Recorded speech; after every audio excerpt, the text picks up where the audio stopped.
La croissance dans le Nouveau Testament était exclusivement basée sur l'impartition de l'Esprit de Dieu. Exclusivement. Basée sur l'impartition de l'Esprit de Dieu, du Saint-Esprit.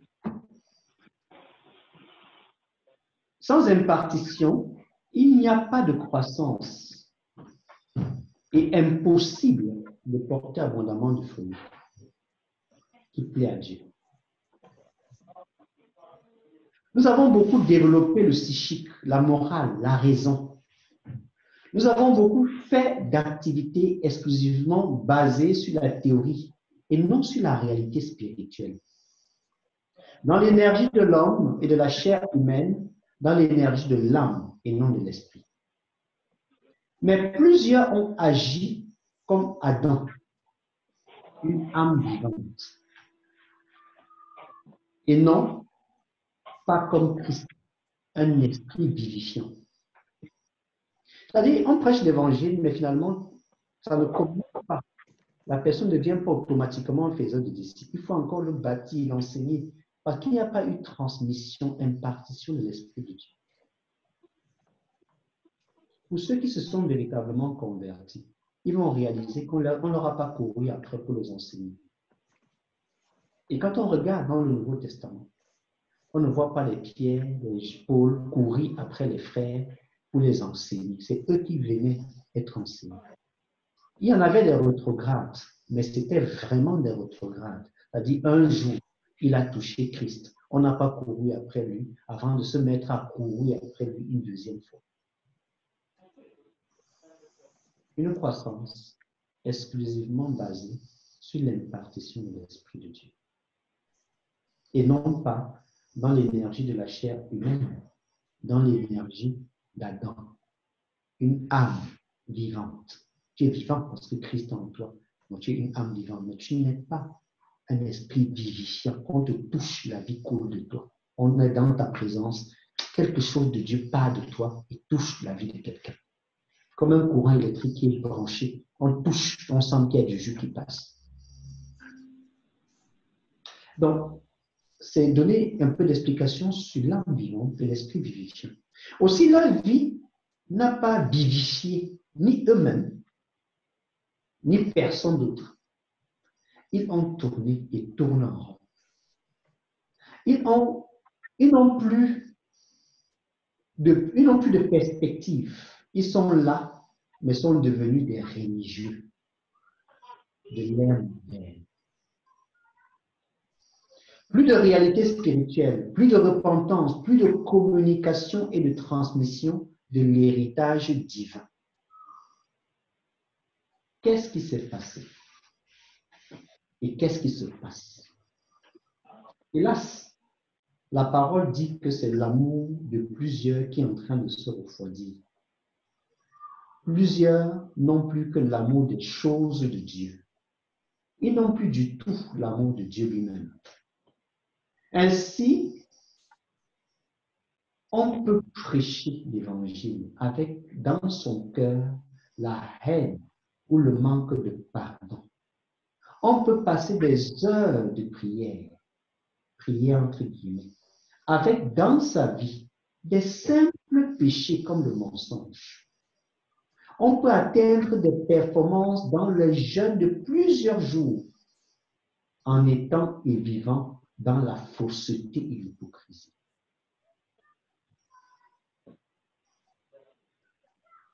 Qu'est-ce que tu es en train de devenir? Accumules-tu la connaissance, les informations et les statistiques sans plutôt poser la question suivante? À quel but et à quelle fin? À quel but et à quelle fin?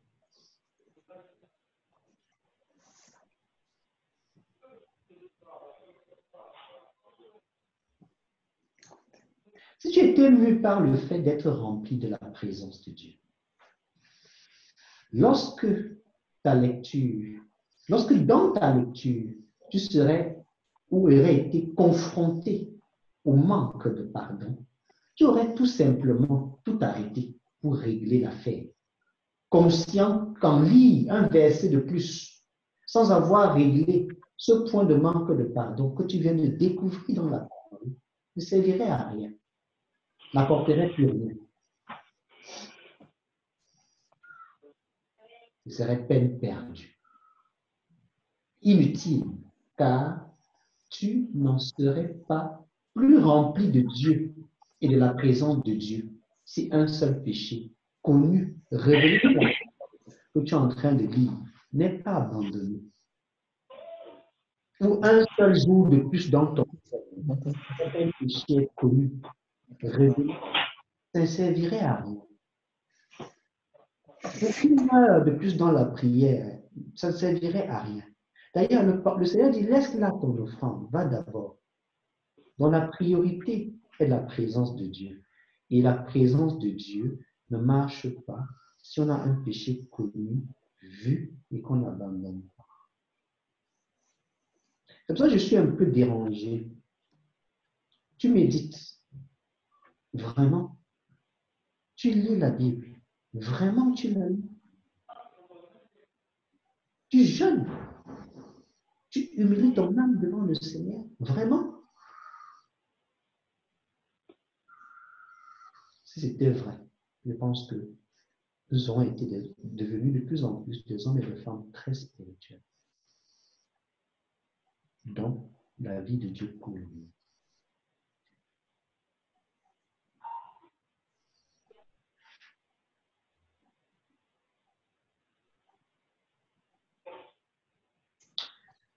Je reprends ma lecture.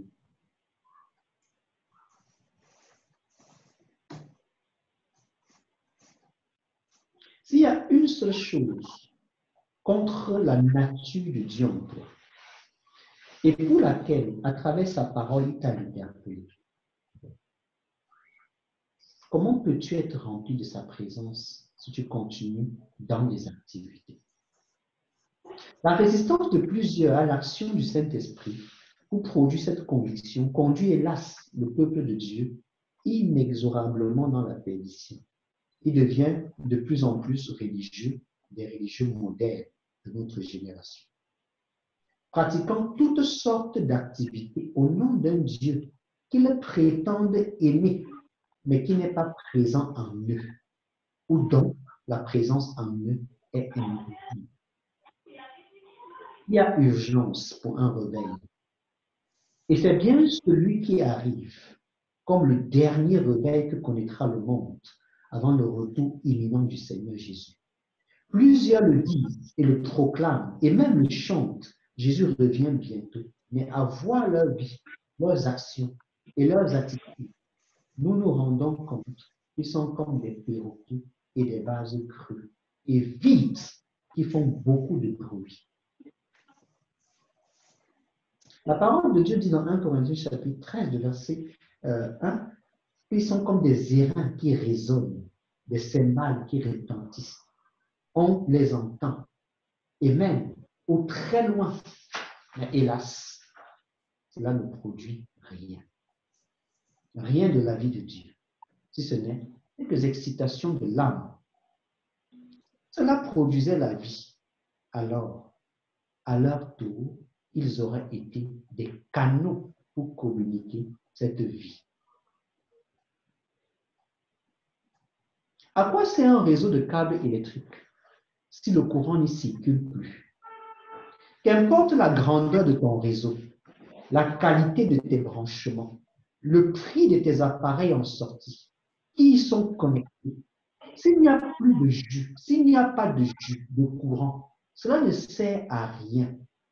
Et tant cet investissement s'avère être non seulement inutile, mais un véritable gâchis en termes de perte de temps, de sacrifice, d'investissement. Est-ce la raison pour plusieurs aujourd'hui qui sont dans les phases et les saisons de regret de leurs engagements et des investissements du passé? La parole du Seigneur me dit ceci. Tendez vos racines vers le courant. Connectez-vous à la source divine inépuisable. Il est bien là la solution. Connectons-nous à la racine, à la source divine inépuisable. Tendons nos racines vers le courant. Connectons-nous. Branche-toi. Il est là la solution. Lorsque le courant passe, les choses se passent. Et plusieurs supplient pour s'y brancher afin d'être éclairés et éclairer les autres à leur tour. Toutefois, les branchements ne peuvent être proportionnels qu'à l'intensité. Cette source qui jaillira et ne tarira pas, qu'importe les récipients et les branchements, ne peut que se trouver en Jésus. L'eau que Jésus donne devient en nous une source d'eau à laquelle viennent s'abreuver plusieurs. Jusqu'ici, qui est venu s'abreuver auprès de toi, de ton ministère, auprès de ton ministère, qui est en train de s'abreuver auprès de toi et de ton ministère, et qui s'abreuve de ceux qui sont venus s'abreuver de toi et de ton ministère.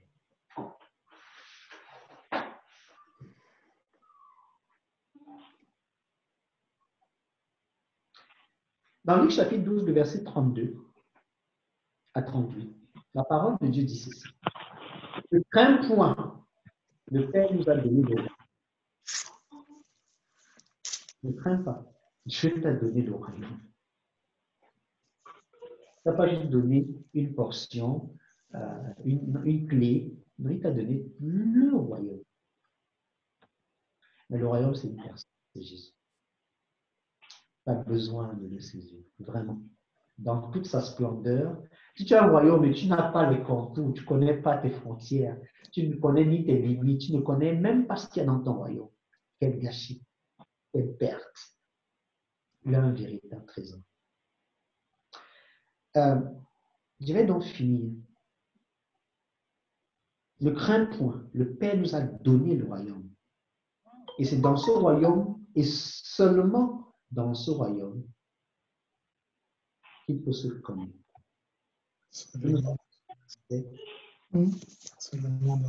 Les ressources inutiles. C'est Jésus.